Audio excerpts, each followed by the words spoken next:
Wow, we have our Premiere Pro Gimbal Hyperlapse tutorial. Welcome back, I'm Mauro, and a lot of you guys asked me if I could make a Hyperlapse video tutorial just like the one that I made with the Moza Mini Me and the Osmo Mobile 2 some time ago. You can check them on the links in the video description. And yeah, it's really easy and simple. First of all, you must have a smartphone gimbal with tracking function.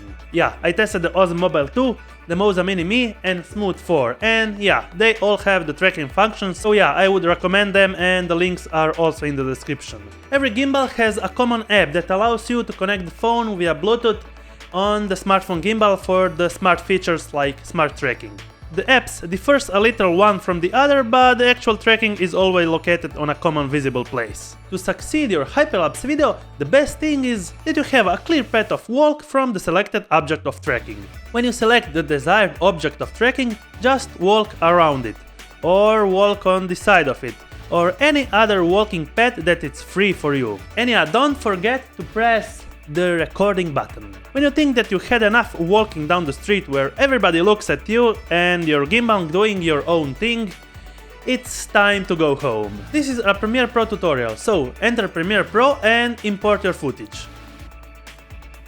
Speed up your clip to get a hyperlapse motion flow. Right click, speed duration, speed, and change your speed percentage. I found that the best speed is from 500% up to 1000%.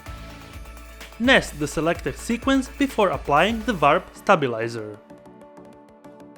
After that, you have to stabilize your video with a warp stabilizer on the Effects tab. Drag it on the clip and go to the Effects Control tabs. I find out that the best smoothness without having a weird stabilization artifact is about 10%, with the smooth motion selected.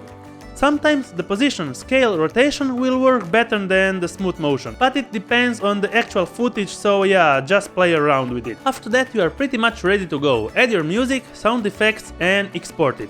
Don't forget to match the export frame rate to match the sequence settings. There you go, you can start crashing your hyperlapse videos with just one tool like this. Thanks again guys for watching, and just a little thing, the 23rd of August DJI is releasing something big. Yeah, see the bigger picture, well I want to see that Mavic 2, please be the Mavic 2, please. Check the bell ring icon to get notified every time I make a new video, and yeah, don't forget to subscribe. Until the next time, have a nice day.